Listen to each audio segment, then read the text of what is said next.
What's your name, Ro? Hi, my name's Darren Reid. Excuse me.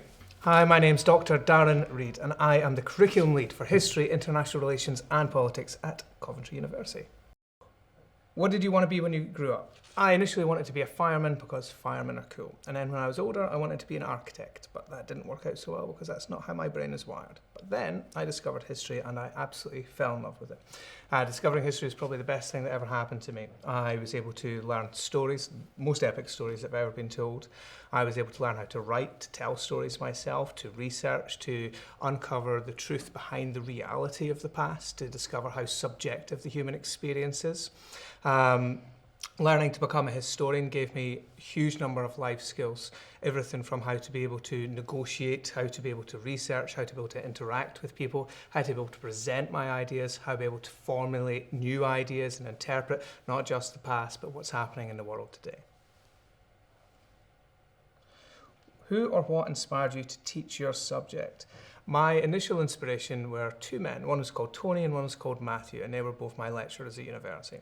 When you go to university, the relationship you have with your lecturers or your professors is a really profound one. These are really critical, really key role models in your life, and they certainly were for me.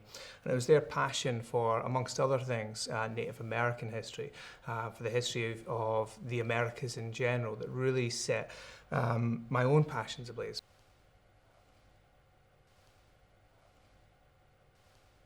So I did my PhD at the University of Dundee.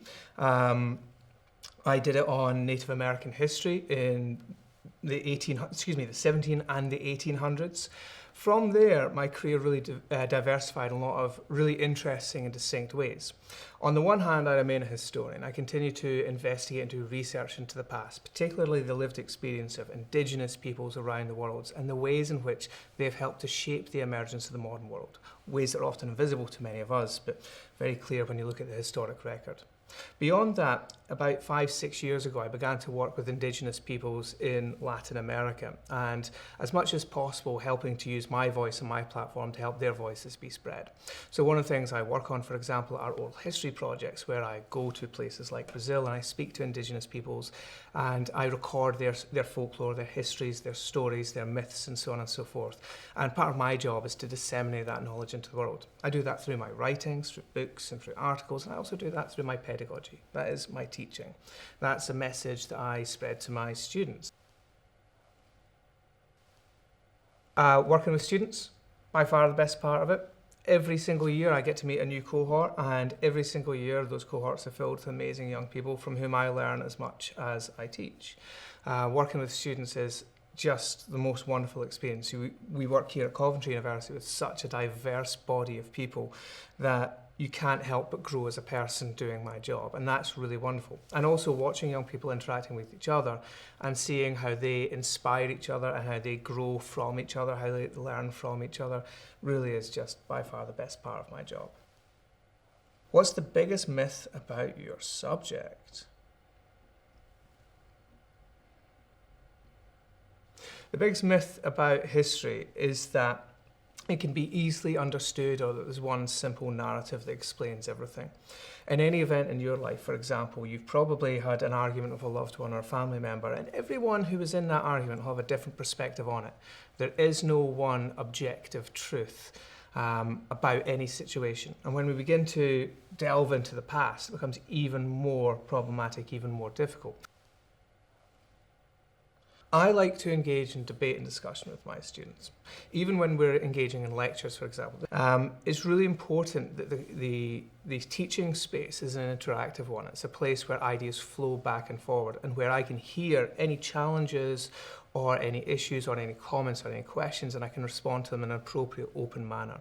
I think creating that dialogue, especially over the course of a student's studies, is super important, because what that does is it creates a relationship between your professor and the student, or your lecturer and the student, allows them to feel much more confident in coming to you with questions or concerns, or if there's some other pastoral needs. Do your students just sit in lectures all day My students do not sit in lectures all day.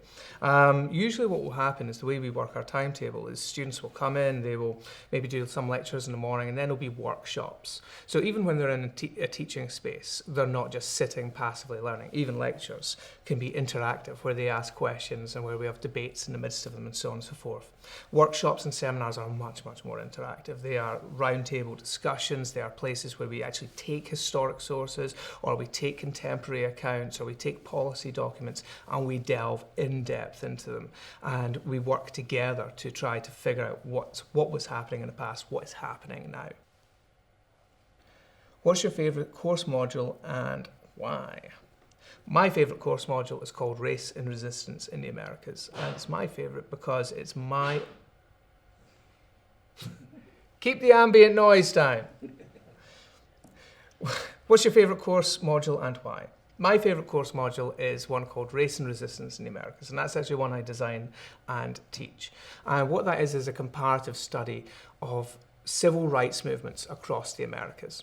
So not just looking at, for example, Dr. King or Malcolm X or these big headline figures, but also considering, for example, the ways in which Native Americans have resisted colonialism and repression. Or what about Latinos or Latinx folks? How have they resisted it? Or Asian Americans, and more broadly, what does racism look like in, for example, Latin and South America? What do resistance movements look like?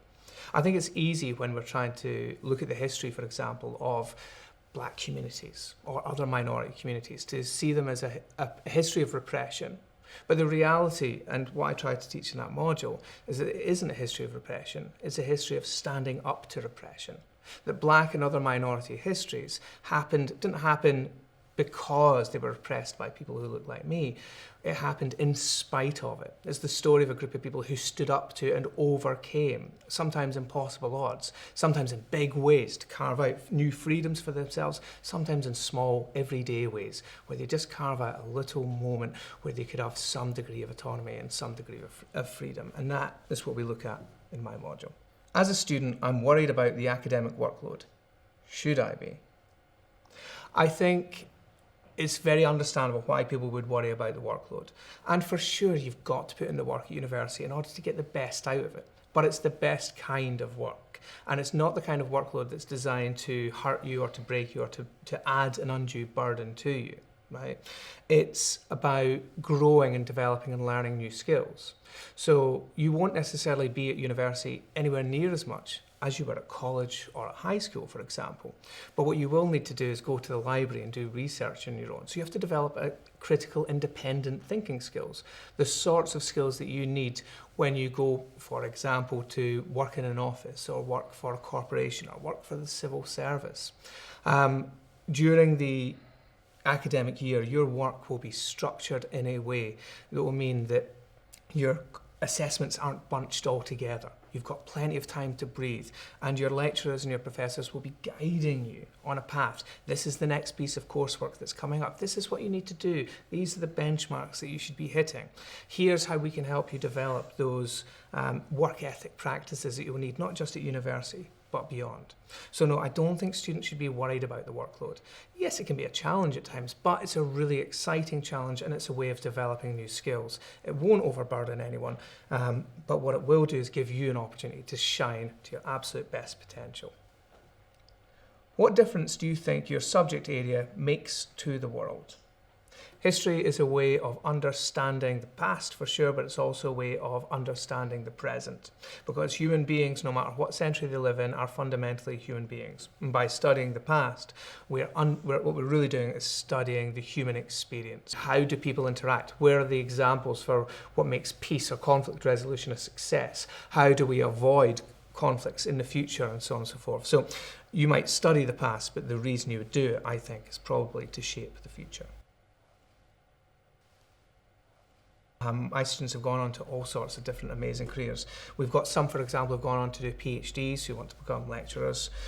We've got many, for example, who've entered the civil service and are really charging up those ranks. We've got others who work, for example, media companies like the BBC, who create content of their own for these amazing channels. So just the number of careers my students go on to is just astounding, and I'm proud of them all. I really am. What would be your advice to your 18-year-old self when picking a degree? do something you love. Don't do something because you think other people want you to do it. Don't do something because you think it makes logical sense to simply follow a career path in that direction. Those are good reasons to think about what you're going to choose, but they can only contribute to it. The most important thing is you pick something you love, because that love and passion is what's going to get you through the degree. It's going to make you want to go to the library to study. It's going to make you want to participate in class. It's going to make you want to ask questions during lecture. It's going to make you want to get really in depth, so when you're doing your coursework, you get the best possible marks you can achieve. And more broadly, when you graduate, it's going to make you want, hopefully you follow a career path that's related to your degree in some way, shape or form. Might be, more obvious ways, like a career in international relations or history, for example. Or it might be because you're taking the critical thinking skills from those subjects somewhere else. But it's that passion for those things. That's what's going to make your career and your life post-university worthwhile. That's what makes all the difference. Do something you love.